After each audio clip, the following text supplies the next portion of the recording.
अस्सलाम वालेकुम class pre ninth, कैसे हैं आप? उम्मीद है अच्छे होंगे। आज हम जो डेफिनेशंस पढ़ने जा रहे हैं वो दो हैं, एक सिंबल और दूसरी वैलेंसी।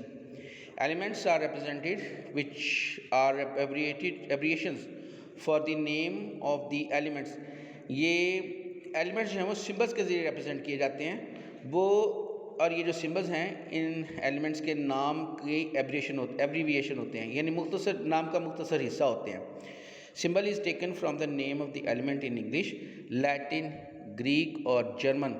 आम तौर पर जो एलिमेंट्स जो डिस्कवर हुए हैं बेटा, वो मुख्तलिफ मुल्कों में डिस्कवर हुए हैं। जिस मुल्क में डिस्कवर हुए हैं, डिस्कवर करने वालों ने अपने मुल्क के ज़ुबान में उन एलिमेंट्स के नाम रखे हैं।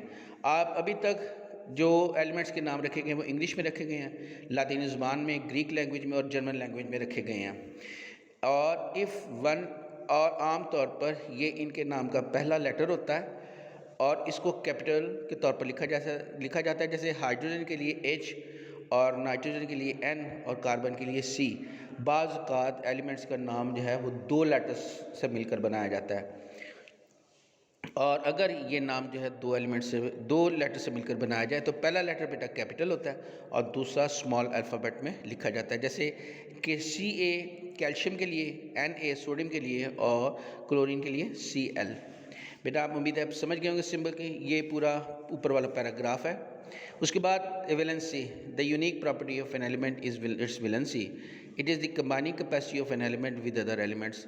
वैलेंसी किसी एलिमेंट की कैपेसिटी होती है जिस कैपेसिटी के साथ वो दूसरे एलिमेंट के साथ कंबाइन कर सकता है।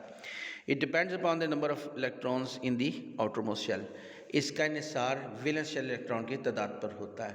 जिन एलिमेंट्स के एटम्स के वैलेंस शेल में एक इलेक्ट्रॉन हो उनकी वैलेंसी एक होती है, जिसके अंदर दो हों उनकी वैलेंसी दो, तीन इलेक्ट्रॉन वैलेंस इलेक्ट्रॉन वाले की वैलेंसी तीन। कंपाउंड्स बेटा दो किस्म के हैं, कोवलेंट कंपाउंड्स और आयनिक कंपाउंड्स। हर दोनों किस्म के कंपाउंड्स के अंदर एलिमेंट्स अपनी वैलेंसी जो है वो अलग अंदाज से दिखाते हैं। मसलन कोवलेंट कंपाउंड्स के अंदर वैलेंसी जो है उसका तयन एलिमेंट की इस कैपेसिटी से होता है जिस कैपेसिटी के तहत वो हाइड्रोजन एटम के साथ कंबाइन कर सकता है। ये पुराना कंसेप्ट है कि देखा ये जाता था कि हर एलिमेंट कितने हाइड्रोजन एटम के साथ कंबाइन कर सकता है, जितने हाइड्रोजन एटम के साथ वो कंबाइन करेगा उतनी उसकी वैलेंसी होगी। मसलन हाइड्रोक्लोरिक एसिड में क्लोरीन की वैलेंसी 1 है, क्योंकि क्लोरीन का एटम एक हाइड्रोजन एटम के साथ ही कंबाइन कर सकता है। वाटर के अंदर ऑक्सीजन की वैलेंसी 2 है, क्योंकि 2 हाइड्रोजन एटम के साथ कंबाइन कर सकता है ऑक्सीजन का एटम। नाइट्रोजन के अंदर, अमोनिया के अंदर नाइट्रोजन की वैलेंसी 3 है, क्योंकि नाइट्रोजन 3 हाइड्रोजन एटम के साथ कंबाइन कर सकता है। और मीथेन CH4 में कार्बन की वैलेंसी 4 मानी गई है, क्योंकि वो 4 हाइड्रोजन एटम के साथ कंबाइन कर सकता है। और ये वैलेंसी का ये पुराना कंसेप्ट है, लेकिन जो जदीद कंसेप्ट है वो उसकी बुनियाद वैलेंस शेल इलेक्ट्रॉन पर होती है। उम्मीद है बेटा ये दोनों डेफिनेशंस आप समझ भी गए होंगे, इनको अंडरस्टैंड कर लिया होगा, इनको लिख भी लीजिएगा और याद भी कर लीजिएगा। खुदा हाफिज़।